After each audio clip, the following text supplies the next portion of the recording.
So how about we? Okay, we'll go from here then, I guess. We'll go from here. Yeah, it won't be a full screen, and that's just how it's going to be. So I'll continue with my.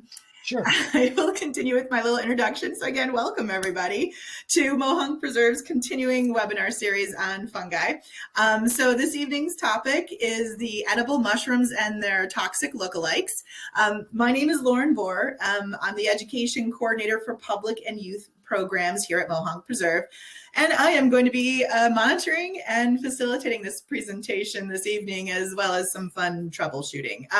So before I introduce our presenter, who's Bill Bakaitis, just a few reminders, and some of you are already using this. If you have any questions for Bill, you can use the chat. The chat is found on the right-hand side of your screen. It is enabled, so you can ask any questions in there. I'm sure there'll be points throughout the presentation that we can have some questions answered. So I'll pause Bill and have some of your questions answered. So this is being recorded. So if you need to head out early or anything, this is going to be recorded, and I will share that recording with you. It will be posted on our YouTube channel as well as our website. I do ask that you're mindful and respectful during the presentation in our chat box, of course. I'm sure you all will be. So now it is with great pleasure that I get to introduce our presenter, Bill Bakaitis. Bill has taught at Dutchess Community College for 38 years prior to retirement in 2006. During his teaching career, he was granted sabbaticals to study graduate level mycology at both SUNY New Paltz and at the New York State Museum in Albany, where he worked with John Haynes, the New York State mycologist. He's a popular speaker who's given educational programs in mycology, not just here at Mohonk Preserve, but at the Institute of Ecosystem Study in Millbrook, New York, the Culinary Institute of America, which makes sense for cooking and eating edibles, of course, and Hudsonia at Bard College, as well as with many other institutions throughout the Northeast. In 1983, he founded the Mid-Hudson Mycological Association, and since 1984 has worked with the poison control networks throughout the Northeast, which also ties into tonight's topic for their edibles and their toxic lookalikes. His articles have been published in New York State Conservationist, Adirondack Life, Mid-Hudson Magazine, the Poughkeepsie Journal, Mushroom, the Journal of Wild Mushrooming, where he's a contributing editor, and elsewhere. So, without further ado, here's Bill Bakaitis. He's going to be presenting on edible mushrooms and their toxic lookalikes. I'll let you take it away, Bill. Well, okay. Well, thank you all for your patience. The last presentation we did on Chanterelles, we did not have this problem, so I'm not sure what it is this time. Well, here we go. This is one of the programs in introductory mycology for folks like you and I and curious naturalists, not necessarily professionals, but people who probe around the woods and fields and just want to know what are things out here. And particularly this time of year, we think about mushrooms and edible mushrooms in particular. So let's see. And I assume that slide move. You can see this one. So just briefly, this would be the field guide that I would recommend for you all by Gary Linkhoff, who died a few years ago. But it's the most recommended field guide for the Northeast. There are, as you see, there's almost over 700 species in there. It's arranged in a very user-friendly way. You can just flip through and look at the pictures. And once you get a feel for how the book works, you'll find things there quite easily. Now, this is an example of that first category of identification there, the macroscopic field identification. I mean, there's three or four ways that one could identify mushrooms. And maybe I should say this one is just recognition. We recognize what mushrooms look like because that's what they look like. You know, are they round? Are they square? Are they triangle shaped? Are they soft? Are they hard? Do they have pores or whatnot? And this is exactly the way that most of those programs where you take a picture of something like iNaturalist and send it in, that's what they look at. You know, they're not looking at the DNA. DNA would be work with someone would go into a laboratory, they would take a small sample, they would pass it through lots of tests, and you get a barcode.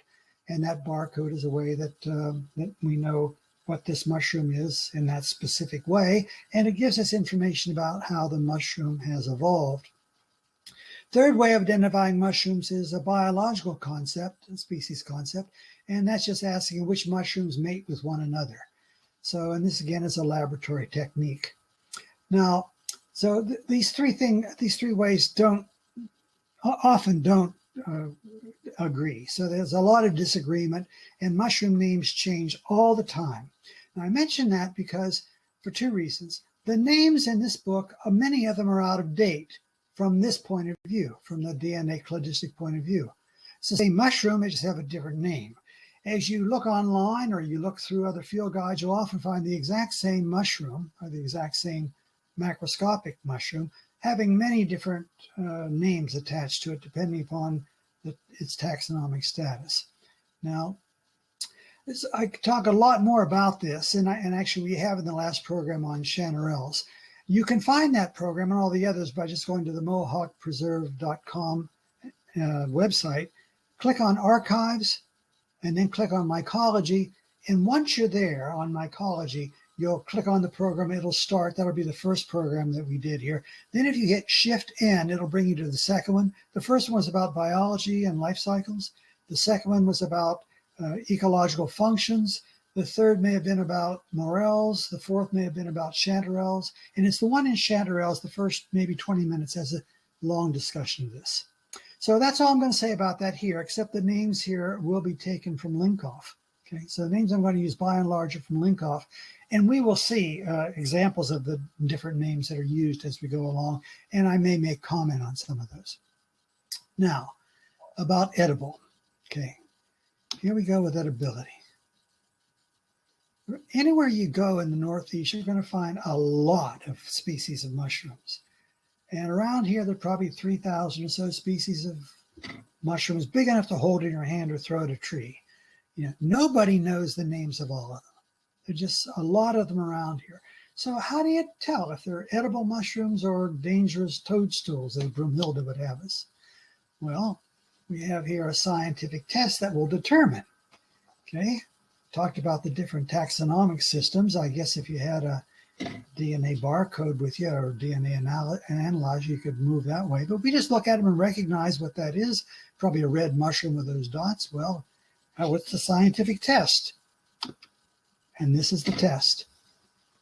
You know, we judge mushrooms' edibility by the effects they have on people, not on rats or dogs or chimpanzees or algae in a test tube.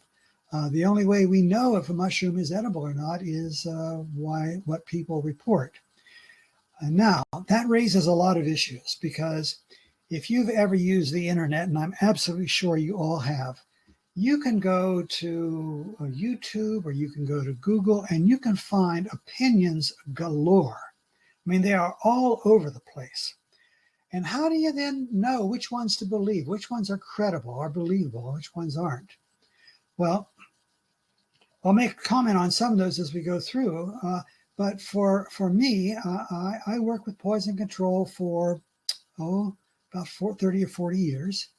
Poison control doesn't do so much work in mushrooms now because of HIPAA regulations.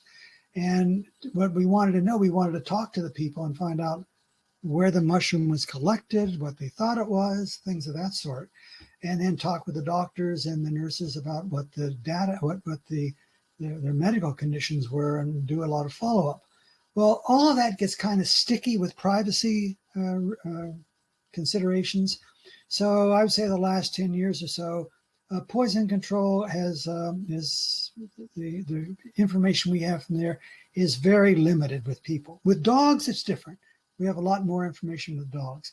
But the information I'm going to be using to you is information reported to the consensus of medical personnel in the Poison Control Network and the Poisondex databases.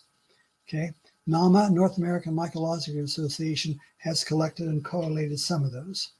So that's going to be quite different than what you might get from Uncle Joe or Cousin Bob or this or that forager chef on the internet, on YouTube or any of the sites there. I mean, so just consider these almost to be political judgments. Okay, here's one that everybody is going to say is a good edible mushroom. And this is the giant puffball, or Calvacia gigantea. Okay, it's edible, and most of you probably know that. It's the size of, say, a softball up to a soccer ball, up to the size of a sheep. Some of these weigh 35 or 40 pounds.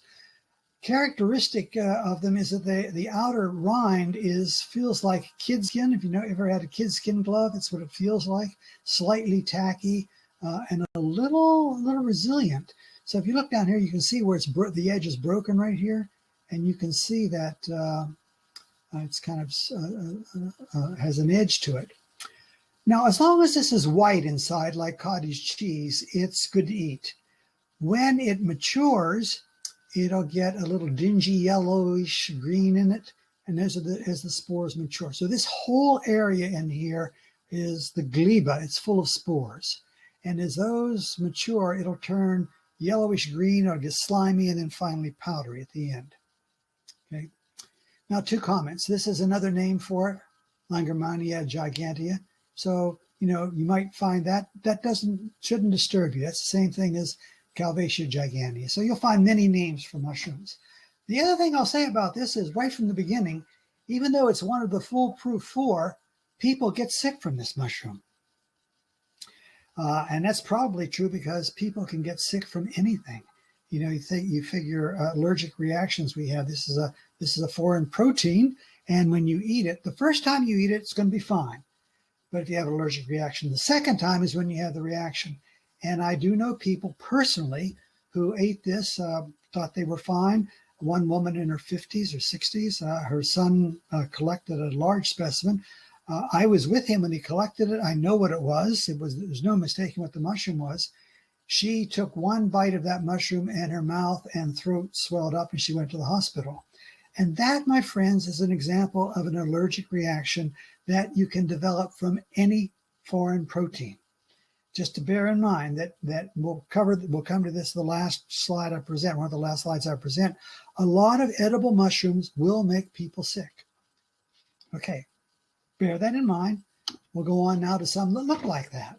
This looks like the giant puffball, and it's a giant puffball, but there are 2 varieties here, which rather than being round, are more or less vase-shaped or skull-shaped.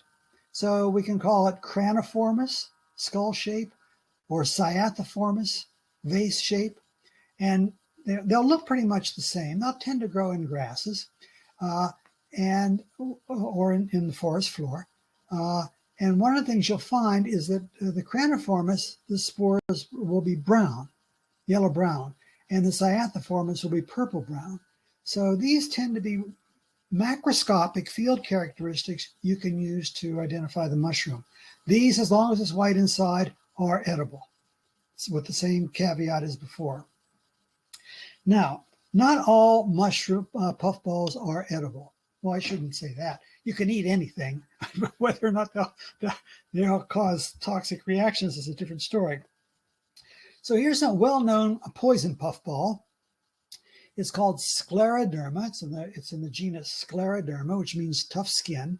And here the rind is a little tougher than the one we saw before. And this one has a sort of a pigskin pebbled surface. And it tends to be a little yellowish orange, so it's called citrinum, or the poison pigskin puffball. There are some which are the scleroderma. There are a half dozen common ones we find there. They all have this purple-black spore mass very quickly. Even when they're small, they get that. When they are very young, it's white. As the spores mature, they get dark. Now, about edibility. This has a very strong aroma, and some people have taken to grinding this on, putting a bit of it on pasta as a substitute for truffles. I suspect in a little bit it might not cause problems, at least people report that. However, we do know that if you were to cook that up all by itself, there's a significant amount of toxicity there to make you quite sick and put you in the hospital. May not do you in, but it has been known to put people in the hospital because of that. So here's a good example of a puffball which is poison. Okay, that would be gastrointestinal irritant. Now here's one that's really not a puffball, but by golly, it looks like one. Find this growing on the forest floor. It looks round and just looks like a puffball. In this particular slide, I chose one where you can see that the outer covering is broken away. And what you see inside is not a puffball at all, but it is the egg stage of an Amanita. Amanita, there are about 1,000 species of Amanita worldwide. Only half of them have been described. So a lot of them are out there which we don't know what they are. They've never been scientifically described. And of those, the ones that are described, about 1 in 5, about 100 of them, are toxic. So it's quite common that you will find these Amanita, and they are quite toxic. So this would be the entire egg-shaped structure. And if you find an egg-shaped puffball about the size of, say, a big marble or a small plum, and that's it could be the egg of an Amanita. Now here's how you tell. You cut it open from top to bottom. And when you do that, if you see a little mushroom inside, it is an Amanita. And the chances are that you don't not going to be able to identify it at this stage unless you have DNA, and then you'd have a different identification to the mushroom. But that's an Amanita, and it's you should not eat those. There's one other mushroom you'll find that has an egg like that, and that's the phallus mushroom. And rather than having a mushroom which is going to have a cap and gills, as this one does, it will just be it'll be shaped like a dome, and that will have we're not going to talk about those this slide, but we might find some on the walk on Thursday. It's about time for those. Now, not all Amanita are poison. I'll mention a few Amanita which are edible, but I'm going to give you a good cautionary as well. This is one which is Caesar's Amanita. You know, it said that's the one he ate. And here you see the egg shape down here, and here you see it coming out of the egg. And what's left behind is the vulva, okay, or the death cup. This is the vulva down here. When it's around the entire mushroom, it's the universal veil. It breaks open and leaves this sac at the bottom. You see the sac right here. This will elongate very quickly. So quickly, if you take an Amanita and you lay it sideways in your basket, it will curve before the hour is over. And it's growing up very straight and very strong because these mushrooms want the spores to fall directly down onto the ground. So this is called the partial veil here, or the annulus. And in Amanita, it covers the gills when it's quite young. So this is often called Hemibopha or Jacksonia, or number 4, or a number of other names. And there are probably a dozen or so in this complex. And for experts, it is edible. I have never eaten it, nor do I ever intend to eat it. For me, never eat an Amanita. Your life will be shorter, but not much sweeter. And the nun Swallow said that, but I believe her. Okay, here's another mushroom, Amanita, which people eat. It's often called the blusher, Amanita rubescens, ruby, rubescens. It blushes pink or red, and that's because of the staining characteristics of chemicals in the mushroom. So in this case here, the universal veil was made of cells that break apart very easily. It didn't stick below as a cup. Instead, it stuck to the cap of the mushroom as warts. And as the mushroom grows bigger, the warts expand and get larger and larger. And the entire mushroom will stain red, and it's called a blusher. Again, so a number of people eat this. I don't, nor will I ever. And as a conclusion to this cautionary, this spring there were a lot of cases of Amanita poisoning. A lot of people eating Amanita they thought were edible. They read about it online. There are people who they depended on said it was edible, and there were a lot of cases of people who got quite sick from them. This is a common mushroom around that some people will eat. That if you cook it and boil it in water and throw the water away a dozen times, they say it's edible. If you don't, it will lead to unpredictable neurotoxic effects, It has a characteristic toggle switch reaction. You can fall into a deep sleep, fall out of a deep sleep. You can feel very big, like one pill makes you bigger, one pill makes you small. The ones that mama give you don't do nothing at all. This is that kind of toggle switch reaction, and it's very unpredictable. We call that Amanita muscaria. In this case, it's variety Formosa, which is an eastern variety. It's the sort of the yellow-orangish variety. It's also called Jesowii. Sometimes it's called variety Jesowii, or sometimes it's called Amanita Jesowii. Some people call it Amara muscaria because Amanita muscaria does not grow in the United States, in North America, according to DNA studies. So that's a European species, but this is our North American one. So there are lots of, there's lots of strange reactions here. I've spoken with a couple of people who have eaten this, who liked it. I've talked to people who smoked it, who are lucky to have come back to sanity. And I've talked to people who have eaten this and said it was the most hellacious experience they've ever had. Should you be interested in any of those, it's widely available around the area. Here it is growing on the campus of Dutchess Community College under white pine. It is mycorrhizal, which means it has formed a relationship with the white pine, and at a certain time of the year, the mushroom's fruit as the saps nourish the mushroom. The rest of the year, the mushroom is feeding the tree to nourish the sap. It's called a symbiotic mycorrhizal relationship, and we talked a lot about that in program number 2. Okay, here, now we're getting a good education in all the poison ones right at the beginning here. This one is definitely poison to almost everybody. This is Amanita virosa, or bisporidura, or verna. It turns out that it's probably bisporidura. There are a number of names in the literature, and this is deadly. This is so deadly that a cubic centimeter, the size of your little fingernail, is a lethal dose.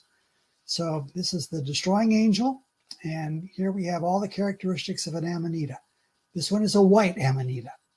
It has gills. The gills almost but not quite touch the stalk. So it's called free gills. It's got a ring around the stem here, and the basal bulb is inside of this death cup. This is the vulva, the death cup. A lot of people call it the death cap, but it's really the death cup. The toadstool is the German death stool. So this is deadly, and all these are mycorrhizal, and it's very, very common. It has a characteristic smell like chlorine. Okay. All right, let me back from this one into one which is edible. Okay, this looks very much like the destroying angel. This is Lepiota nasina, also called Leucoagaricus, white agaricus nasinus. So the name itself tells you something. It makes some people sick. Okay. Again, it has white free gills, has white spores, has a ring on the stem, and it has a basal swelling. So it has some of the characteristics that Amanita have, but not others. The flesh is softer. This is saprophytic. It's not mycorrhizal. The spores will stain reddish with a certain kind of chemical. The spores of many Amanita will stain blue-black under that chemical. The chemical is called Meltzer's reagent. It tests the starch. So the starches here will turn red. In Amanita, they'll turn blue-black or be just plain, not colored at all. So let me tell you a hair-raising tale. I was teaching a class, and I got a call that a woman was in Benedictine Hospital in Kingston. She was near death, and she was a nurse. And they wondered, could I come and look at the mushroom that she ate? And I said, sure. So I canceled my class. They know when I'm going to do that. And I just left and drove up to Kingston and went right into the room. And there she was. And she had recovered from her treatments there. She was sitting in the room, sitting up, looking very weak. And there was a mushroom on the table right beside her. And I looked at it, and she said, I know I made a mistake. So I went and did I could identify it right away what it was. It was this mushroom. Oh, not that one. This one. This is the mushroom that was right here. Okay. But it looked very much like this one, you know? So she thought what happened was the year before, she and her friend picked these, had a great meal. A year later, the friend said, those mushrooms we had last year are in the yard now if you want to come and get some. So she went and got a whole bag full, but they were this one, not this one. So her husband, who's a doctor, did not eat any. He went and got the one that he brought to the hospital. So that was a sad mistake. When you eat a poison Amanita, they don't kill you right away, unless you're going to have some crazy reaction to those muscaria, and some of those have been reported almost like panic attack deaths. But this one here won't kill you right away. What happens is for the first 12 hours you eat it, it tastes great. And then 12 hours later, you have diarrhea, probably some blood in it. This time your red blood cells are being destroyed. Your kidney is starting to be destroyed. And what happens is you'll go in the hospital and they don't know what's going on. They'll say, well, here's some Tums for the tummy, go home and you'll get better. And you go home and you're going to get better. What happens is after 24 hours, the first symptoms disappear, and then you enter a period of remission and you feel good, feel normal. And then after 2 days or 3 days, the symptoms reappear with your kidneys gone and your liver going, and death usually comes within about 5 or 7 days. So in the case of this woman, being closely attached to the medical community and knowing what was afoot, she received the best of care and recovered. Even though she was a nurse and her husband was a doctor, they had bills of thousands of dollars. Her liver was badly damaged, her kidney was badly damaged, and her heart was badly damaged. All of that for a cheap meal of 2 or 3 dozen mushrooms, a couple of dollars. If you're going to do this, play this game, you really got to be careful. Here's a nurse, Karen Rabin, with a basket of mushrooms she's collected. She's a member of the Connecticut Mycological Association, and that's what coma means there. So we're going to talk about honey mushrooms now, and they are edible with caution. In her basket, you would not want to eat these because they're all covered with dirt. To identify mushrooms, you must collect it down below the level of ground. But if it's going to be edible, you don't do that. You cut these off and just carry them along, just the tops without the dirt. So here's what Armillaria or Armillariella mellia looks like. Mellia means honey, so this is the honey mushroom. The prototype around here is going to have this honey kind of cap. It will have hairs on the cap. It's going to have a ring around the stem. And above the ring is going to be clear. Down below it's going to be cottony. There's going to be cottony patches on it. The gills themselves are going to have a few red spots on that. And the spore print is going to be white. And they're going to grow from this cluster called a cespitose cluster. Now, I hope you're not taking notes on all this because you can't do it. Oh, I didn't point out, but from the beginning, I hope you've all downloaded that slide, that handout to go along with us, and you can follow along here. And now we're talking about Armillariella mellia, and you can go and look those up in detail in Linkoff's book and get all the field identification characteristics you're going to need there. So we used to think there was just one honey mushroom in the United States, but with DNA sequencing, we know that there's 15 or so of them, and they are almost indistinguishable macroscopically. So you could put, if you do DNA analysis, you could put a lot of different names on that. And sometimes you'll go to a book and they'll have all those different names on it. Now, I come from the field of science and science methodology and the scientific method. And in my way of thinking, in my education, if you define a concept by one method, say DNA, and then you have something else defined by what it looks like, those are two different species. they don't have the same denominator. So by using the name for a DNA mushroom just based on macroscopic identification is going to lead to some mistakes. And that goes all the way back to Gary Linkoff's book, because many of those mushrooms there are misnamed. Okay, and the names continue to change. He uses common names in there, names that he's made up. So we approach all of this with a great deal of caution. We're using here the macroscopic approach. These look like honey mushrooms. I have not done a DNA analysis on that. I'm not going to say it's any of the other mushrooms. I'm going to call this Armillaria alamelia, a honey mushroom, and there you go. Now, I can tell you this about macroscopic identification. Here's one that looks a lot like a honey mushroom. And a number of people I know have picked this and have eaten it. And they reliably get sick. They get very sick. This mushroom is not a honey mushroom. These little golden spikes are the spikes of the jack-o'-lantern when they're quite young. Don't look like a jack-o'-lantern there, but that's what they are. So the name for this is Clitosobe illudens. Illudens means deceiving. It's also called Omphalodus olearius, means it grows on olive trees. I've seen it around here, but they do that. It's also called jack-o'-lantern, and it is reliably toxic. So it looks like honey mushrooms, or when it's mature, it looks like chanterelles. And there it is when it's mature.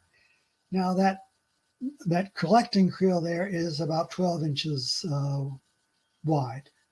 So you can see how big these things get. I could tell you lots of stories about people who got sick eating these. And let me see. I could probably squeeze one in here. There was this place like a dude ranch of kind, a place where people would go before there was Airbnb. They would come up to the Catskills and stay in these farmhouses, people from the city. And this one had a reputation for a certain neighborhood block in Brooklyn where a lot of people came up there, an Italian community, and they came up to the Catskills, this Italian farm. So one day one of the guests comes back with this mushroom, which smells wonderful. Oh, it just smells so good. And he gives it to the owner or the cook, and she cooks up a whole bunch of them.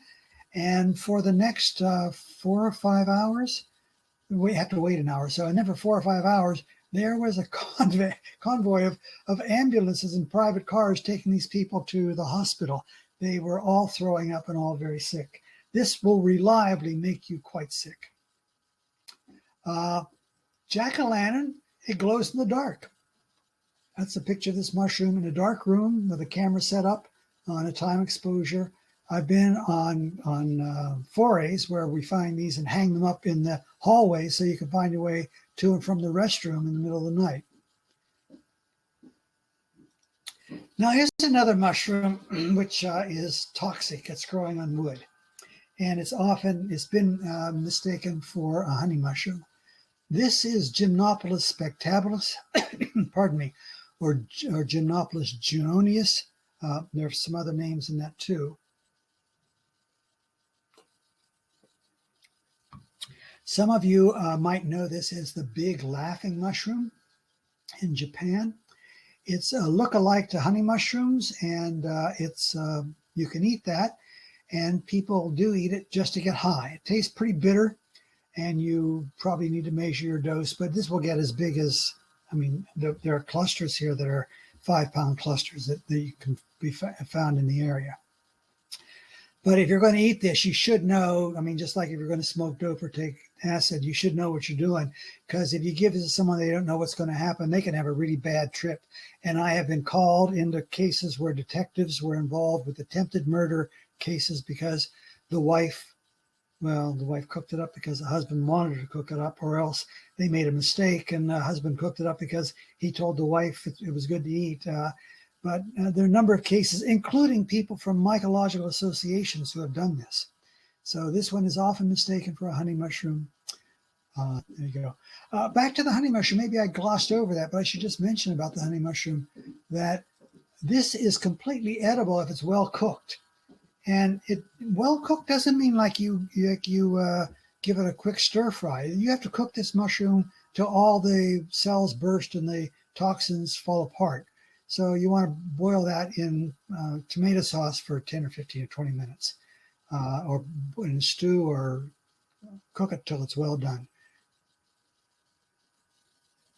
This one you can cook and it's still toxic. And actually, when if I eat this, I cook a little piece and eat it up, and then I've never eaten it raw. I won't tell you about that right now. So here's a good edible mushroom. This is Flammulina volutipes. I think of her as a flamenco dancer. It used to be called the velvet-footed collybia. This is a very popular edible. You can find it every month of the year, 12 months of the year in the Hudson Valley. It has this kind of glutinous cap to it, has white gills. The gills are attached to the stem, and the stem will have this velvet foot. Okay, this is turned upside down. They like to grow on elm trees, and they'll often find they'll be the first mushroom growing on an elm tree after the infestation by the elm bark beetles, and they'll force the bark off, just living in that rich sugars right there. They'll force the bark right off. There's a larger discussion of this in the program on morels. You can go and fetch that if you like. You can find 1 pound, 2 pound, 5 pound clusters of this throughout the winter. Many of you know this mushroom because if you are experienced in the culinary arts, you probably will have come by a mushroom called enotaki. Genetically, it's the same mushroom. It's just grown on a different substrate. These mushrooms are grown on straw, generally, or wood chips. They're not grown on the tree itself, and they have a characteristic, very different look, but it is exactly the same mushroom. Here's another mushroom that looks like Flammulina volutipes, and this one is a little brown mushroom. There are a lot of little brown mushrooms. They're affectionately called LBMs, like a little BM. So this one is called Foliotivaris. It's an LBM, and it looks like Flammulina volutipes. I mean, if you're at all experienced, it will not. But most people will look at it sort of a butterscotch mushroom and say, oh, that I know that one's growing on wood. Well, this one growing on wood ain't good to eat, right? And notice it has a ring around the stem here. The volutipes didn't. It's going to have brown spore prints. Volutipes didn't. So you need to look at all these different characteristics to identify a mushroom. It's called Cortinarius marginalis. Okay. Now, here is another LBM.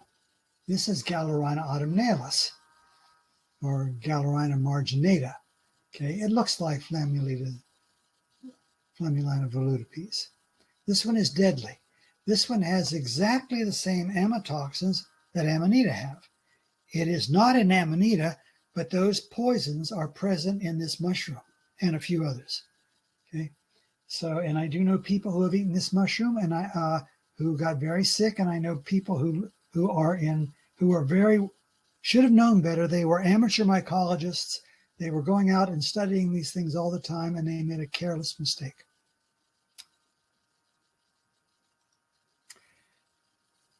Okay, we'll move now into milk mushrooms, Lactarius, for lactate, for milk. So they're all in the Russula family. Russula and Lactarius are guild mushrooms. They're mycorrhizal. They're coming up right now. Right now in the woods, you'll find that a lot of the trees are gone. The leaves from the trees, the leaves that fell on the ground from last year are gone. And that's because the rains and temperatures of the summer, the fungi in the soil there have just eaten all the leaves and have turned them into saprophytic fungi. Well, this is a mycorrhizal fungi. It gets its energy not from the dead leaves, but from the living tree. So right now, as the trees start to move their sap out of the leaves and down into the roots, these mushrooms are fed. And because the leaf litter on the forest floor is pretty scarce now, these stand out. So we'll find a lot more on Thursday. We'll find a lot of Russula and Lactarius. So Russula and Lactarius both have brittle flesh, and they break quite easily. Lactarius more so than, Russula more so than Lactarius. But in the Lactarius that are very good to eat, they have white sweet milk. Okay, this is Lactarius hygrophoroides. Oides means that in the face of it looks like hygrophorus. So this is a Lactarius which looks like hygrophorus. Hygrophorus has very wide gills. So another name for this mushroom is Lactarius distans. Okay, so it's Lactarius distans or hygrophoroides. But if I do a close-up, you can see how widely spaced the gills are. That's a characteristic. You can see the gills are attached to the stem. That's a good characteristic. And you can see when you cut the flesh, this fluid comes out under pressure. It just comes out. This is the latex, and different Lactaria will have different color of latex. The ones that are white and sweet are edible. And just looking at that, I want to put my tongue on that and taste it. It really tastes sweet. Okay. Lactarius itself has now been broken up into 4 separate subgenera: Lactifluus, Lactariopsis, Gymnocarpii, and Pseudogymnocarpii. But I would be hesitant to name that, give that name to here. I would, because those names are developed from DNA analysis, and I'm just looking at this mushroom. I don't have DNA analysis at my disposal, so I can't say it's by looking at a car, I can't tell what's under the hood. I can't tell if there's a straight 8 under there or a supercharger or 4 2-barrel carburetors with progressive linkage. I can say it's got an orange hood and it's got 4 wheels and it goes fast, right? So I call it a hot rod. This is by field identification. And when you put your photograph into iNaturalist, if it gives you any of these very specific names, well, just take that with a grain of salt, because what we're doing is looking at the outside, not looking at the genetic material. Okay, so that is good, sweet, good mushroom to eat. You find a lot of these in the summer. Find them in birch, oak. I found a number of them last week. Had a good meal. Had a good meal of these too. This one is also white sweet milk. In this one here, the butterscotch color is pretty much the same. In this case here, the milk stains the flesh. See those stains there? That's the milk will stain the flesh. And you can actually run your fingernail across the gills and you can get a staining reaction there. And this is sweet milk. It'll taste the same, but this one smells fishy. It may not when it's very fresh, but you put it in your collecting basket in a wax paper bag, and that's what they should be done. It'll stay in the wax paper bag.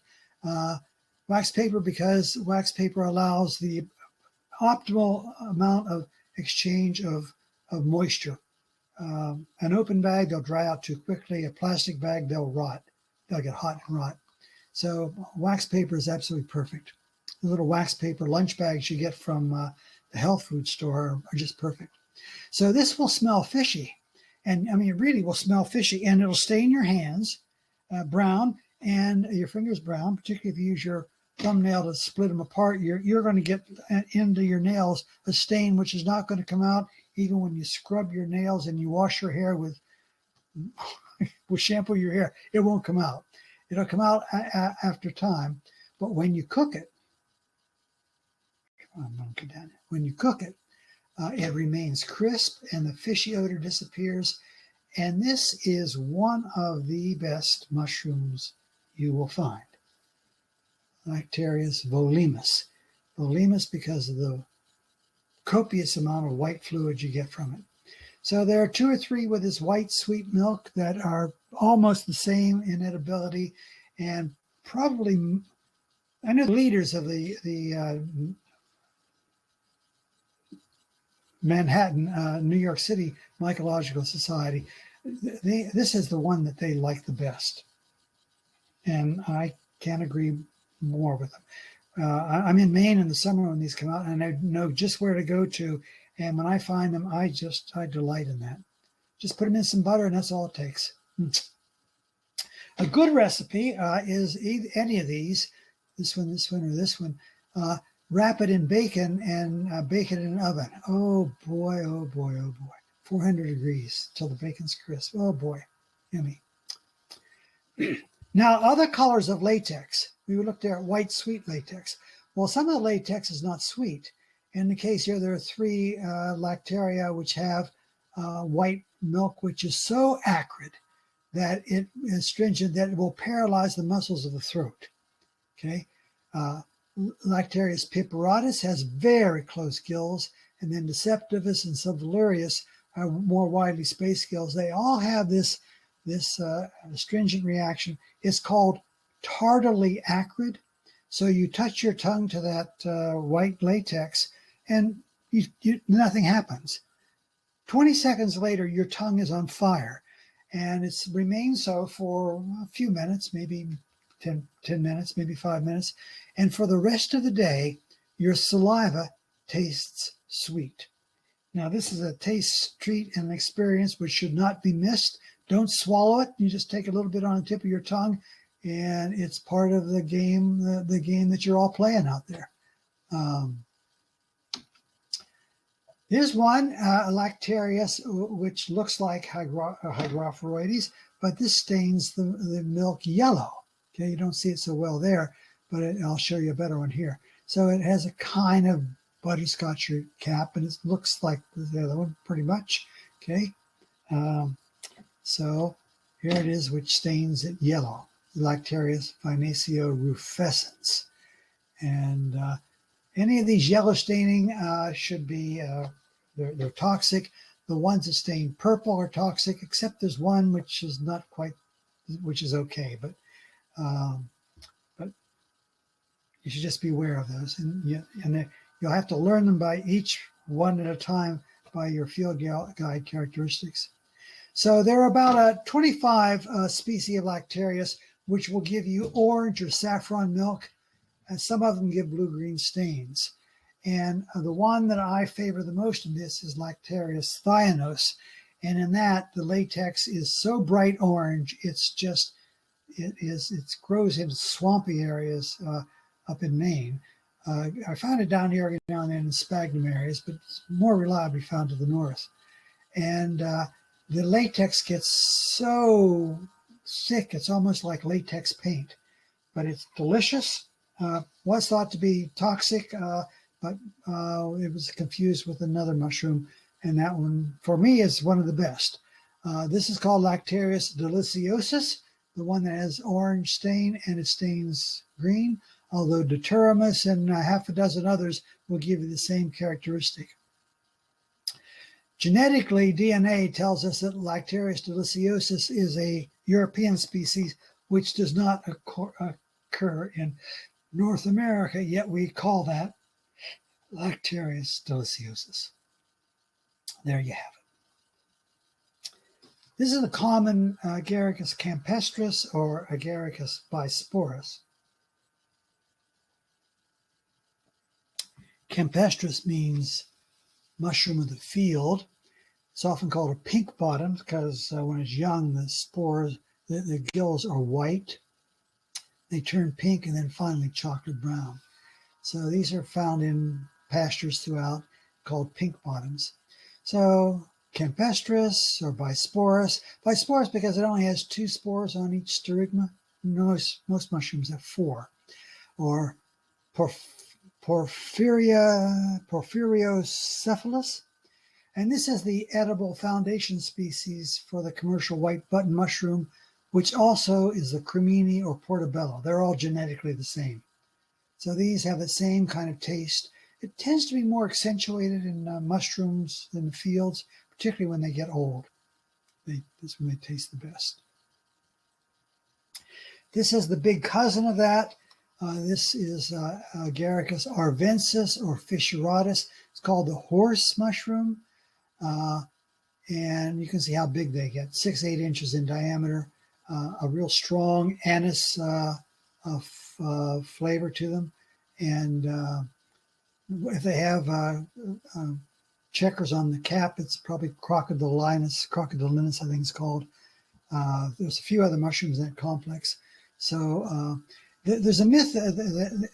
There's so many Agaricus, the genus Agaricus, within the whole field of mushrooms, which are called agarics, that within the genus, even experts have a hard time telling them apart.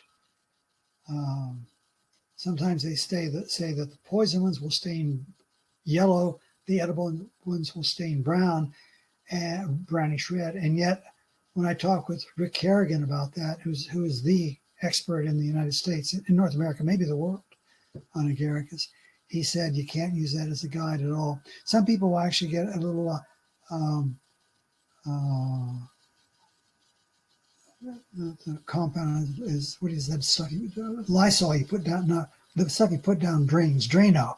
Mix them up in sort of potassium hydroxide or hydrogen peroxide solution, and use that to test if it stains yellow or brown or not. Your field guides will give you information on that. These, when you find them and are safe, are okay with your ID. These are really good. They're big and meaty, very juicy. Just, one or two of these is, makes a whole meal. And they're good, cooked with ham or with chicken or just with lots of other things. Okay, here's the one which looks like it, which is toxic. So it looks like campestris, and it sometimes gets as big as the horse mushroom arvensis, but this is Agaricus placamyces, and this one is toxic. But here you see the pink bottom, right? It looks just like the others, very difficult to tell apart. So we're here talking about edible mushrooms and their toxic lookalikes. Well, there's an edible mushroom, there's an edible mushroom, and there's a toxic lookalike.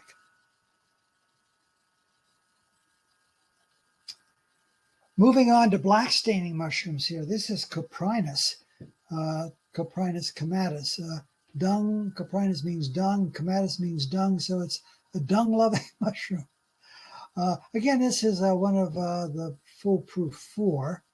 A lot of people know this mushroom. Here you can see it grows, it starts as a button, and it elongates like this, has a hollow stem, and the gills will turn from white to red and black as they deliquesce and melt right at the stalk, and the top of it gets this ink to it. And inky spore, and this is the spores here, the spore mass. So it's a bit like an Amanita. You can see it's got a button at the bottom and this ring right here.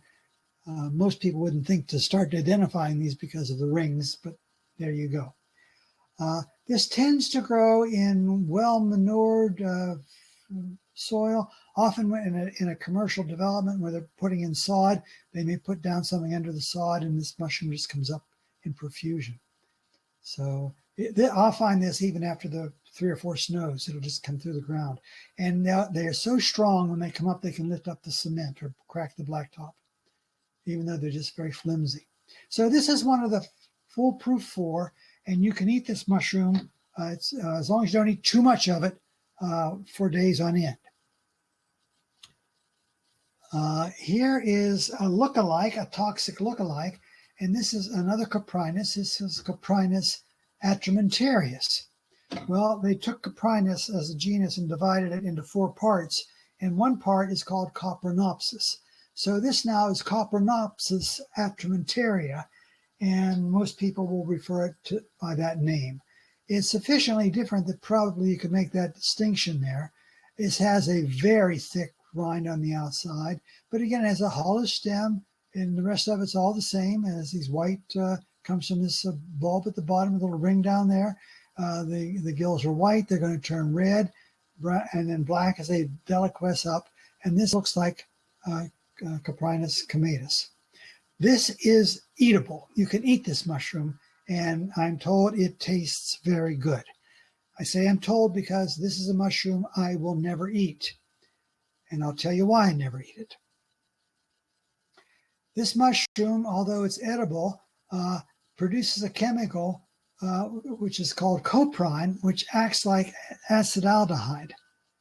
Now, acetaldehyde dehydrogenase is what it acts like. Normally, when you drink alcohol, let me start this way. When you drink alcohol, the alcohol decomposes in the body to form acetaldehyde, which is toxic. In the body, there are enzymes which take that acetaldehyde and they kick out, I believe it's a hydrogen, and they turn it into carbon dioxide and vinegar. I think, if my memory's running that right. And so those are harmless, but acetaldehyde will kill you. So the alcohol in the body, which will kill you, is removed by, is turned into acetaldehyde, and then that's removed by enzymes the body has. This is called the secondary metabolism. Some of you may know about alcoholics who find it really difficult to quit drinking, and they're given a drug called antabuse or anti-abuse. Anti-abuse, they're spelled both ways, used the same way. And it's a drug called disulfiram in that, and it works the same way that cuprine does. And what it does is right here, it blocks the acetaldehyde decomposition. So the alcohol in the body continues to be toxic, produce acetaldehyde, and you can have a very toxic reaction. So I never eat this mushroom because I just don't know if I will have alcohol in my life 8 hours from now, 24 hours from now. I don't know. I might not want to drink myself, but I may go to someone's house and they've put some alcohol in a dish and they didn't cook it long enough to boil the alcohol off, or they put it in after the dish was cool and the alcohol didn't reach boiling temperatures. Well, I don't want to get sick, so I'm not going to eat that. And I know people who have eaten this mushroom and they get very sick. I don't know what happened there, friends. They get very sick. So and it happens almost instantaneously. I used to work with heroin addicts in the city, and we worked with alcoholics, and we used disulfiram antabuse quite a bit. So here is the edible mushroom, Comatus, choice mushroom. Here's Atramentarius, toxic with alcohol. There's slightly different colors, but that you could probably find ones that on the outside are the same color. The shagginess here is a little different than the shagginess here. Okay. If you can tell them apart, then you can proceed to eat this. I wouldn't say with impunity, because we know that people who eat this mushroom over an extended period of time will get sick. It's happened to me. They're so good. I eat them, and the third day I start getting sort of a funky headache. It's a little sharp pain, a little sharp headache around my temples, and just a funky feeling. It disappears. If I quit eating this mushroom, it disappears. So there you go.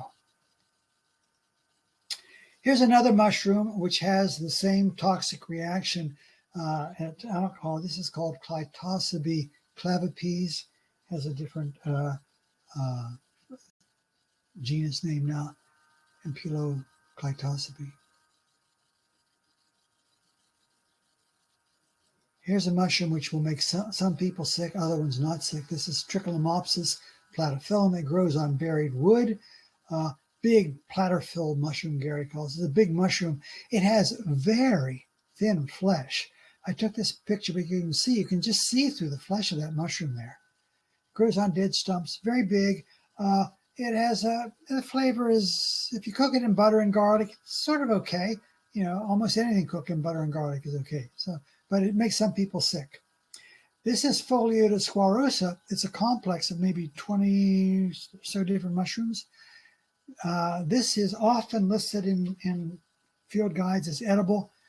This will make most people quite sick. And I think in other more modern field guides, this is now called toxic. So some of these you tell apart how sticky it is between the scales. Whether it's dry or is it sticky there. Here's a whole family of mushrooms called Cortinarius. We used to eat this particular one. This is called Cortinarius armillatus. Pretty easy to tell apart because it has these rings, these armbands around it. And this is where the cortina, the spider, here you see the cortina here, that little spider veil collecting the spores. And as the mushroom elongates, they stick to the stem at that spot. So this is an indication of how fast that moves up. There are about 1,000 species of Cortinarius in North America. Only half of them have been identified. And what we now know is that all of them contain orelinin. and they will cause your kidney to fail. So they're nephrotoxic, and you should not eat any of these. Okay, that rules out all of the Cortinarius. They're known because they have a very rusty brown spore print. They're broken into 5 subgenera, but Cortinarius is all you need. This is a mushroom which is edible. It's edible in everybody's field guide, but it's not delectable. It's not really comestible. You see, look at the flesh here. It's very thin flesh. Most of it is the gills. And so what that means is as the spores mature, the gills are going to be absolutely full of spores. And so it's just like scraping the mold off the wall of a building and eating the mold, because that's what mold spores are. Mold spores are spores. And these will get in and tickle your nose, and it'll smell moldy. But a lot of people, they call it edible and they eat it. It's called the deer mushroom or the fawn mushroom, Pluteus cervinus or Pluteus, it's another one named Atricapillus, I think. But look here, here's how you tell Pluteus. It has free gills. This is a good lesson. See how the gills are free? They don't touch the stem. See down here how they don't touch the stem? That's a free gill. So free gills with pink spore print, they're generally edible, and there are a few of them which are quite delicious. This one is edible, but not really delicious. Now here is the toxic counterpart. These are pink gills. They're attached to the stem. Okay, this is a pink spore, but they're attached to the stem. So that's a large family called entoloma. Number of subfamilies in there, but entoloma is the good field guide description of it. And those are all toxic, generally with upset stomachs to more or less severe degree, with one exception. Notice here how a slug is eating that and it gives the appearance of free gills. Better know that. Slugs will eat mushrooms. Animals will eat mushrooms, and you think because the animal's eating a mushroom it's good. First of all, you don't know what happened to that animal. Second of all, animals have a really different metabolism. Slugs have a copper metabolism. They can eat Amanita, for example. Sorry about that. They can eat Amanita, which destroy red blood cells. So just be careful about that. So the one exception here is this one. Here's an entoloma. This has the pink spore print, and you can see the pink spores right there. And you can see here it's got that smooth cap here, but you can see the pink spore print where this cap laid over that mushroom. Now it's attached to these aborted forms. Down here you see some of the pink spores down here. So people thought that was an entoloma because of the pink spores down here. But you see this little thing right here, that little white thing? That's a rhizome. And that rhizome comes from a honey mushroom. So there are 2 varieties of analyzing here. This is a marriage between a honey mushroom and an entoloma, Entoloma abortivum. And when they get together, they make this lumpy, yeasty smelling structure right here, which is called Entoloma abortivum.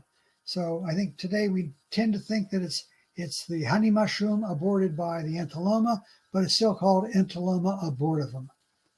That is edible mushroom, and you can often find lots of them. If we're lucky this Thursday, we'll find lots of them. The honey mushroom should be out, and these should be out along with them. And these are very good. They are highly flavored, but you can make a really good, robust burgundy sauce with them. For example, Hudson pfeffer with burgundy sauce, dumplings, and these dumplings, yum. Right? Here's a good mushroom of the fall. Lepistanuta, or Clitosobe nudum. And you can see how thick the flesh of this mushroom is. It's thick, it's sort of lilac-y colored. There's some that are, the colors will bleach out by the sun or rain, but they have a good anise aroma to them, a nose and a good flavor to them. These are very good. They grow in leaf litter. This is litter from, looks like 2-needle pine here. Yeah. They also have a toxic lookalike, and this is Hebuloma crustuliniforme, which sort of look like the last one. Looks like Lepista. But if you look at the flesh is very thin. That's a big difference.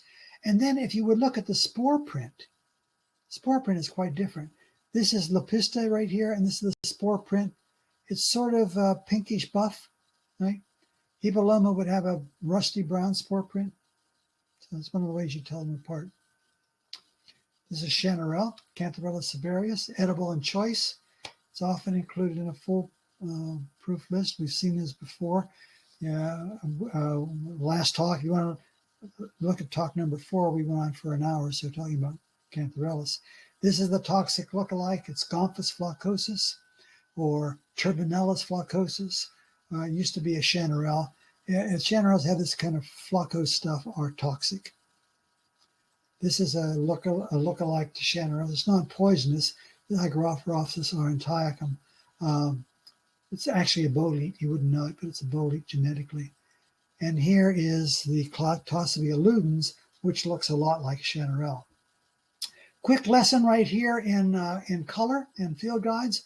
This is my photograph taken with a Leica lens and a Sony digital color saturation. Okay, good color saturation there. I mean, so that's the standard people would use now. This is taken with a Leica lens, Fujichrome color. Same mushroom, wholly different color palette that is in Fujichrome. Here is one which I've taken with my camera with a Leica lens using 35 movie film because you can take it in 16. You can shoot it at 1600 ASA, real almost dark, but you get this very romantic color, very warm romantic color. This is shot at ASA 200. There's a standard around the year 2000. Here, standard from around the same time was Kodachrome 64 pushed to 100, and it's a pretty good color balance there, similar to Kodachrome 50. Okay, but those are all the same. This is a different species. This is Cantarellus cinnabarinus. It's a small Chanterelle, but go back to that talk on Chanterelles to find more about Chanterelles and also Craterellus, the horn of plenty or trumpet of death. It was about 5. We stopped collecting after 6 or 8 pounds this summer. They were all over the place. My gosh. The lobster mushroom is one mushroom growing on another. Sometimes it's given as a lookalike to Chanterelles. It's edible if it's growing on a non-toxic species. Here's a place where you got to watch out. One of these forager chefs was saying that, well, white lobster mushrooms are edible too. Well, I don't know what he was talking about, but this is a Hypomyces. You know, it's Hypomyces hyalinus. It's growing on an Amanita. So this white lobster is not the same as this lobster, even though this lobster was white when it was young. So, you know, one needs to be rather precise when throwing these things around. This is oyster mushroom, Pleurotus austriatus. It's edible in choice. It's often placed on a foolproof list. Here it is growing on an ash tree. 2 gentlemen of Werner Buchholz, who was at IBM, and there's Bob Sowers, who was Texaco Digital. We're working. They were both members of the Mid-Hudson Mycological Group, and we're collecting this mushroom there. I found it every month of the year. Here was one of my favorite trees. It's an elm tree. It was growing on it in March, and I was on my way to work. I'd come home from work and pick some for dinner. Stayed there for 2 weeks. Okay. Here's a mushroom which looks like it, which we now say is toxic. You should not eat it. In Gary Linkoff's book, it is still listed as edible, because the editor didn't want to change the text or whatever. So understandable. It's expensive to do that. So this is Pleurotus porogens rather than Pleurotus austriatus or Pleurocypella porogens. Angel wings, it's called. But beginning in 2004, a couple dozen people in Japan suffered brain deterioration and died after eating this mushroom. They all had some kind of pre-existing kidney condition, so the kidney couldn't take the toxin out. So this is now on a don't eat list. This is a mushroom with teeth pointing down. And mushrooms that have teeth pointing down are generally good to eat. This one was taken right near where we're going to walk on Thursday. Okay. It's on an oak tree. Satan's beard. Let me see what it looks like a beard there. Here's one which is quite similar. This is Hericium americanum or Coraloides or Ramosum, Caput urzi, head of the bear. And these are quite good to eat. And this is really one of the things you want to look for when you're looking for an edible mushroom. I found these growing on poplar. I couldn't carry them out of the woods. And there's my bushel basket. I just couldn't carry them out of the woods. Just so many of them. But you take one of those and you brush it with butter, melted butter, and put it in an oven at 400 degrees. Yum, yum. This is a Dentinum rapadum sweet tooth. Again, on the bottom it doesn't have gills or pores. They have teeth and they point down. They're good to eat. Some of them taste bitter, but they're good to eat. This is one which looks like it, but it doesn't not poison. It's just tough. Hydnellum spongiosipes, and there are a number of tough ones that have teeth pointing down, but they're generally good. And this one is eatable. Not many people eat it. It's Stecherinum septentrionale, growing on the wounds of often maple trees. It smells like ham. A stinky kind of smell, but it's often inedible. It's tough. So coral mushrooms grow with the teeth pointing up. They're notoriously difficult to identify even for experts, and they're not recommended as edibles. Not. Here's an example of why I say that. This is Romariopsis kunzii. It is edible. This is fresh. This is dried. And sometimes people, I was with a woman who was a health food expert in Woodstock, New York, and she was one of those wise women who taught people how to eat things from the forest, and she picked this up and just munched it, and I just curdled inside. My goodness, how could you do that? She said, well, it's a sweet coral mushroom, good to eat. In Maine, the Maine Mycological Association went out collecting mushrooms, and a number of them, 6 or 8, I forget now, collected this mushroom, and they cooked it up and ate it. And 6 or 8 of them, I forget now, all ended up in the hospital in the emergency room with their pancreas about to be removed. Sam Ristich got in touch with Ron Peterson down in North Carolina, and together they identified this as not Romariopsis kunzii, but Romariopsis lentofragilis, and they cannot be distinguished by field characteristics.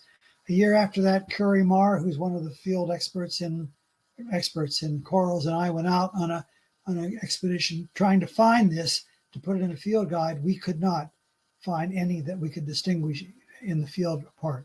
It all has to be laboratory work. We talked about morels in a previous talk.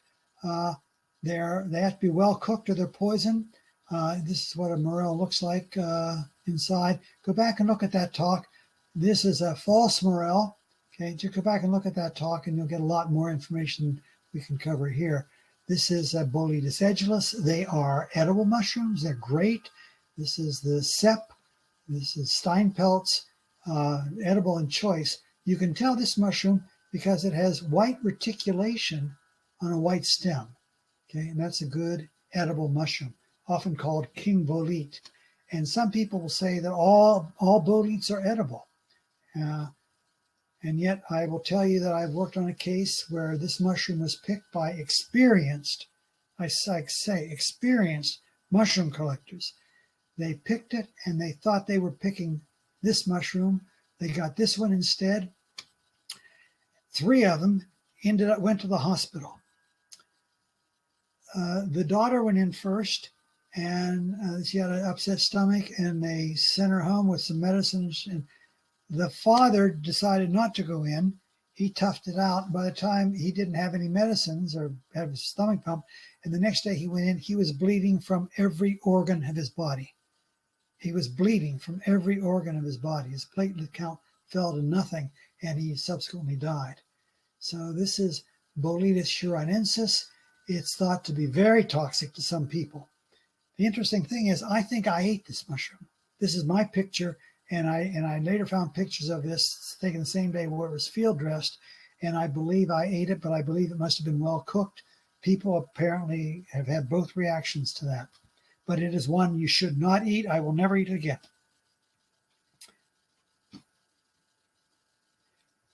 Now here I see our time is almost up. Shucks.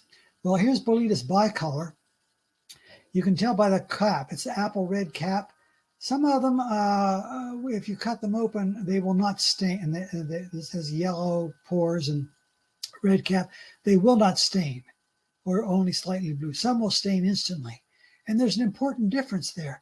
These are Boletes bicolor, or Bayoriangula bicolor. It's a newer name for it. And this is Boletes sensibilis. Some people can eat this without getting sick. This makes a lot of people sick. So you want to be careful of that. They both smell quite good.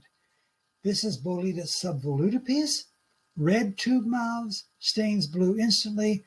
This is toxic, okay? And this particular mushroom, not this specimen, but this fruiting body of the mushroom that grew underground here, someone from Cary Arboretum at IES took and ate a bit of that mushroom and was sick for 3 days. He was in the hospital. I forget if he was in the hospital for 3 days or if he was released. I've forgotten. This is a lexinum. You should avoid all red-capped lexinums for the same reason. This is what we're looking for at this time of year. A polyporous frondosius. Check that one out in the field guide. That's a good one to eat. Hard to see. They can hide in leaves. The only thing I know it looks like, if you find a place where it grows, it says one day, just on this tree, there must have been, I found several trees like this year. I couldn't carry them all out. There's my bushel basket. I couldn't carry them all out, Same time the year after, and there's that log, the same log that was here. This log, this tree, nothing. There's nothing. I did not do that. There's nothing right here. So the thing that looks like it is this Polyporus giganteus, Maripitis substiniata giganteus. It's just tough. It stains black, but it's okay. The sulfur shelf mushroom was the last mushroom I show you here. We used to think that there was only one sulfur shelf. We now know there's 7 in North America. We'll talk about this more on the walk. We'll probably find some. If it's growing on hemlock, it's poison. If it's growing on oak, it's okay. And then finally, a lot of these are mushrooms that cause poisonings in a particular year. A lot of them here are edible. Here's Morchella esculenta, which is edible. Here is lexinums, which are thought to be edible. Here's Sweetus luteus, thought to be edible. Here is Lactipris sulphureus, thought to be edible. Agaricus macinus, edible. Chanterelles, edible. Graphola frondosius, edible. So even edible mushrooms will make people sick. So the idea is there are old mycologists and there are bold mycologists, but like this little fox here, you pick your choice when you cross the road, and you can't be careless and get to be old. And with that, I'm sorry, we ran out of time. Sorry we had trouble loading this at the beginning.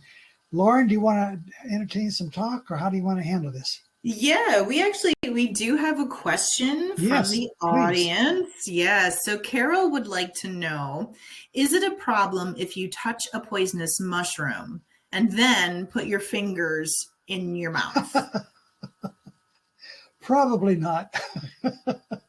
I mean, one of the ways that you identify mushrooms is to take a bit in your mouth and chew it and then spit it out. Yeah, so no, that's not a problem. Mothers who see their children do that get very, very afraid, and for good reason. And but there is one mushroom which apparently causes a dermatological reaction, and that's the one that you buy, the shiitake you buy in the health food store in Hannaford's and Tops. Shiitake mushrooms will give some people a dermatological rash. I think you have to ingest it for that to happen, but just touching mushrooms will not cause poison. You will get an effect if you inhale the spores or if you smoke it. And I've had people who thought they were, I don't know, tried smoking mushrooms and got very sick. Carol, there you go. Anybody else? Another question? There aren't too many questions in the chat, but it might come up as we're wrapping things up here, and I'm happy to entertain any of those questions. This is an incredible presentation. There are so many mushrooms out there, but again, just as you were saying over and over again, caution, right? Caution, there are right. so many, there are so many mushrooms that are toxic and can make you very sick that look a lot like the edible ones. And if you are not well versed in mycology and you aren't sure what a mushroom is out in the field, I would say maybe don't try tasting that one. As you said, there's no old, bold Right. mycologist out there, right? Yeah. So, another question is from Francine. As some of you may know, we are hosting a mushroom walk with Bill on this Thursday. It is currently full with a wait list. So, in these times, we are keeping our groups on the smaller side. And so we are limiting our registration, but we do currently have a full program. This is a very popular topic, and I think just coming out in the fall and with Bill especially to explore the woods and see what kinds of mushrooms we can find. It's super popular, obviously, because there's a wait list for our walk that's there. Bill, can you recommend any other places besides Mohonk Preserve that might be offering talks on mushrooms or going out in the field? A lot of people have said, I'm more of a hands-on kind of a person, getting to see it in person rather than on the screen. I am quite sure the different mycological associations are having walks, but they are very careful about COVID, and some often they'll have a walk and they'll only have 5 or 6 people on the walk and wearing masks or all that. I am not a social media maven. I'm not a member of any. I don't follow anything on social media, so I just don't know. But I bet you could probably find a lot of that. There may even be meetup groups. I don't know. But there are a number of mycological associations in the area, and I bet a bit of looking around you could find some. If I could just point out if this is still on is this still on the screen? Yes, your slides are still on screen. If you go to leslieland.com, you can find a number of articles I've written there, and I'll toot my own horn, but I think you'll find them to be quite good. People have said that they are the best articles they've ever read on mushrooms. So there's some on morels, on finding morels, and some on finding hen of the woods, and a number of other ones there. So you can go and have a look at those. I also have more articles on fungikingdom.net, Diana Smith's website there. You can find them there, and there are, and I can vouch for the accuracy of those because I wrote them. Just be very careful when you find things online, because anybody can publish anything. You know that, right? Mm-hmm. And people do publish things about this mushroom is edible. These are edible. Trust me, Sure. Right? Well, along those lines, there's a question: what do you recommend for a very beginner mushroom forager? What's the best way to learn? Oh, obviously, the best way to learn is go out with somebody who knows. So you can join the Mid-Hudson Mycological Association or any other, and get yourself a good field guide. This one is, I would recommend Linkoff's book. It is the easiest to use. Yes, the names are out of date, but the species descriptions have not changed. And if you find something, you can always then go to Google and get other names for it and get more up-to-date information on edibility. You can always do that. You can join. You can go to the North American Mycological Association website for up-to-date information, NAMA. And if you join an association and go for a walk, you might form a study group and get to learn a whole lot, particularly during the wintertime. It very well may be that if COVID eases a bit, we may have some in-person meetings, winter courses and things that we had planned these talks as a winter course.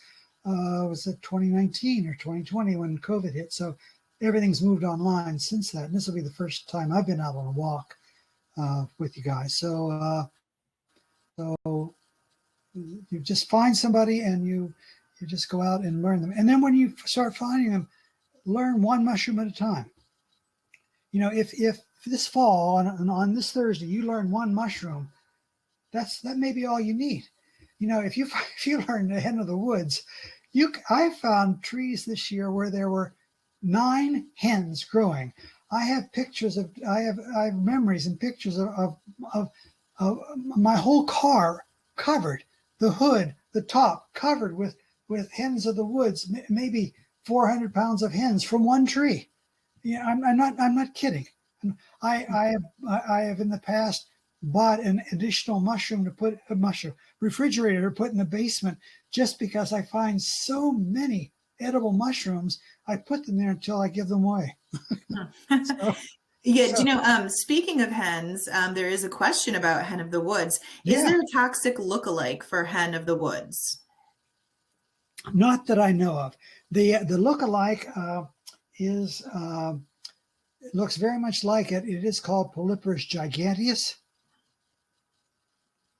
Here it is here.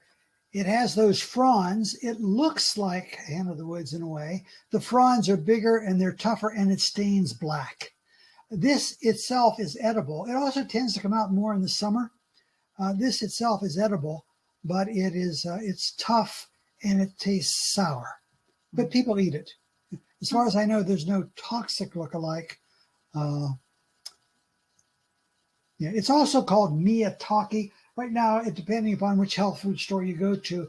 In Woodstock, I saw it the other day at $13 a pound, and in another one I saw it $25 a pound. I saw it $1 an ounce. That's for the hen of the woods, these here. Mm-hmm. Mm-hmm.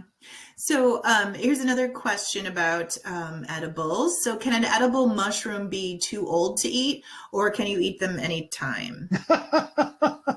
Yes, you can eat them anytime. Do they taste good? Well, that's a different thing. People, get this thing about mushrooms, and they say, it's a mushroom, you're going to eat it, I look at some of them, and the questioner is absolutely right. Some of them are over the hill, and I say, if that were a zucchini, would you eat it? You just have to use some judgment. Although generally, the flavor improves right up to the point where it gets too old. Mm. Right pre-funky. When it gets funky, it's funky. But right before that, it has the most intense flavor and aroma. And so you want the really mature specimens. Of course, wild mushrooms are going to have bugs living in them, And so the longer you keep them, the more bugs will develop, the more the eggs will hatch, and the more of the mushroom they'll eat. So there are lots of trade-offs there. Sure. So here's another one. Is it true that hen of the woods wouldn't grow in the same place, but once every 2 years?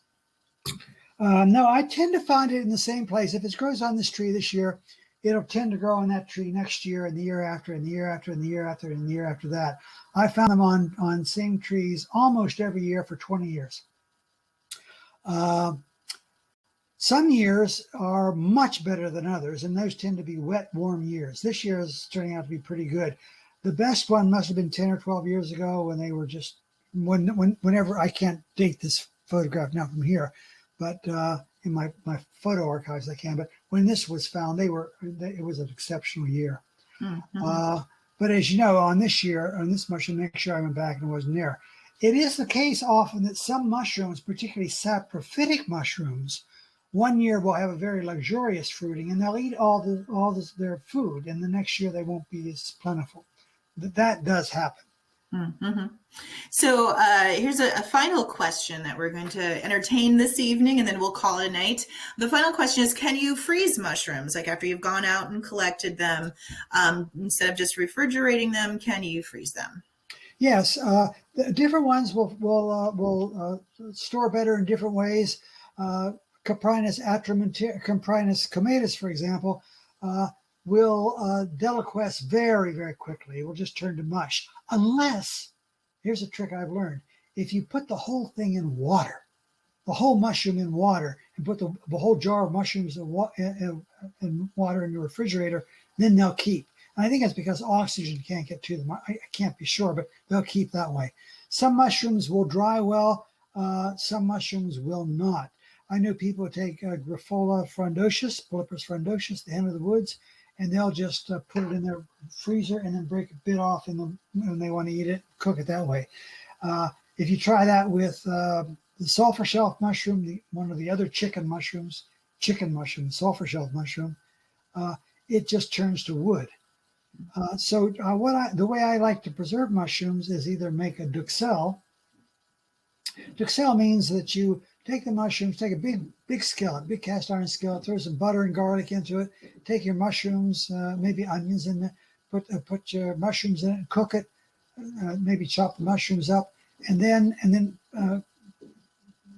prepare it and then put it in plastic bags and put those in the freezer. And they'll be there, they're good for years. And they'll really be put in freezer bags. You know, there's storage plastic bag and freezer storage bag. Use the freezer bags and put those in another bag, and they'll keep for a very long time. With the sulfur shelf mushroom, one of the things that can be done even as they dry out is to grind it in a food processor or a blender, and then you've got all this ground stuff. Cook that in butter, and then use that as a base for sauces and soups, and put it in the freezer that way. You can dry mushrooms and put them in a blender and powder them, and then use that as a flavoring ingredient. Don't breathe, though, that mushroom, and that will really get in your lungs. And some spores will germinate in lungs, and some mushrooms can grow inside of human tissue. Yes, they can. And some mushrooms will form fruiting body on the roof of your mouth and in your lungs and on your fingernails. Yes, they will. Those are rare occasions, but they do happen. I will tell you, when we go to a foray and everyone's bringing mushrooms in, and we're sitting in a room and we're identifying mushrooms, just breathing in the natural spores, almost to a person, everybody who's there identifying mushrooms comes out wheezing and coughing. So I don't know what that tells you.